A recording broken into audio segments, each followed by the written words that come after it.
Good morning. দিয়ার মিষ্টি লাইফস্টাইলে সবাইকে স্বাগত জানিয়ে আজকের ব্লগটা আমি শুরু করে দিচ্ছি। আশা করি তোমরা সবাই ভালো আছো, আমি তো ভালোই আছি।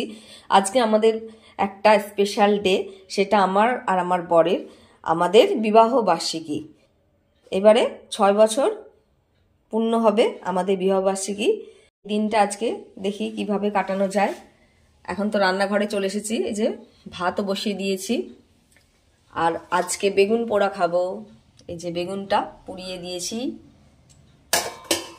আর ভোলা মাছের ঝাল রান্না করব। ভোলা মাছটা হলুদ নুন দিয়ে মাখিয়ে রেখেছি। এখন তাহলে তাড়াতাড়ি করে টিফিনটা খেয়ে নিই। রুটি আর চা, আর ক্রিম রুটিও আছে, এটা দিয়ে খেয়ে তারপর ক্রিম রুটিটা খাবো। কেননা তাহলে আবার চাটা খেলে বোঝা যাবে না মিষ্টি মিষ্টি, তাহলে তাড়াতাড়ি খেয়ে নিই। এই যে ক্রিম রুটি, আর এই যে গোপালও এসে গেছে। বাবা গরম চা পড়ে গেলে হয়ে গেল, তাড়াতাড়ি খাই বাবা। ও যে শুরু করেছে।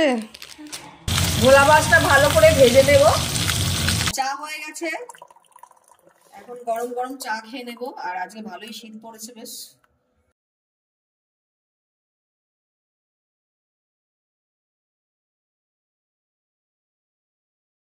ভেজ দিয়ে আবার গরম গরম ভেজিটেবিল চপ এনেছে, চায়ের সাথে তো ভালোই লাগবে খেতে। এখন আমরা দুজনে মিলে কেকটা কাটবো। এইভাবে যেন আমরা সারা জীবন দুজনে কাটাতে পারি, ঝগড়াঝাটি হাসি খুশি সব কিছু নিয়ে, সবাইকে নিয়ে, তাই তো। 6 বছরের এই বিবাহিত জীবনে ভালোই আনন্দ করেছি, আর দুঃখ আনন্দ সব মিলেই কাটিয়েছি। লাইফে আমি এরকম আনন্দ করে যেতে চাই সব সময়। আর সুখ দুঃখ তো সবার জীবনেই থাকে, তাও যেটুকু সময় পাবো সেইটুকু আনন্দ করারই চেষ্টা করব। তাই তো বন্ধুরা, আমি ঠিক বলছি তো? আমার বাপের বাড়ির লোকেরা তো আসেই না, ডাকতে ডাকতে মানে কি বলবো, কোনো অনুষ্ঠান হলে তখনই আসে, এমনি আসেই না। কি করি বলো তো এদের আনার জন্য? তোমরা একটা কিছু বলে দিও, কি করতে পারি। এই বিবাহবার্ষিকীর দিন বাবা মা ছিল না, ঘুরতে গেছে। কি করব, আমরা এই কয়জন মিলেই কেকটা কাটলাম। আর আমার দাদাও একটু কাজে গেছে, ও আসতে দেরি হবে, তার জন্যই তাড়াতাড়ি করে কেকটা কেটে নিলাম। প্রতি বছর যেন এইভাবে কেকও কাটতে পারি। আজকের ব্লগটা বেশি বড় করব না, এখনও অনেক ভালো ভালো ব্লগ আসতে চলেছে, তোমরা তো সেটা দেখবেই। আশা করি ভালোও লাগবে। আশা করি তোমাদের আজকের ব্লগটা ভালোই লাগবে। এই ভাই বোনদের একসাথে আনন্দ করা, কম সময়ের মধ্যেও যেটুকু পারলাম সেটুকুই করলাম। আর এর জন্যই তো আমি ব্লগ করছি, যাতে এটা সারা জীবন আমি বুড়ো বয়স অবধি দেখতে পারি, স্মৃতি হয়েও থাকবে, তাই না বন্ধুরা?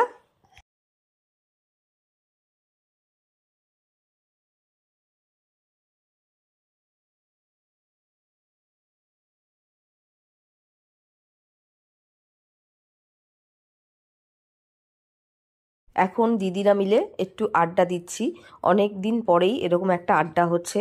যাই হোক, ভালোই লাগছে।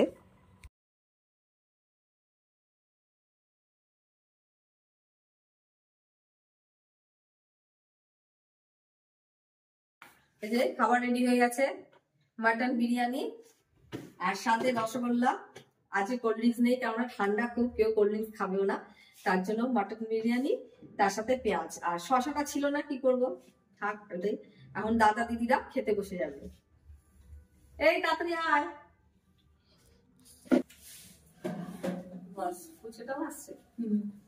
আজকের ব্লগটা আমি এখানেই শেষ করছি। তোমাদের যদি ভালো লাগে তোমরা প্লিজ লাইক শেয়ার সাবস্ক্রাইব করে দিও। সবাইকে শুভরাত্রি, ভালো থেকো, টাটা।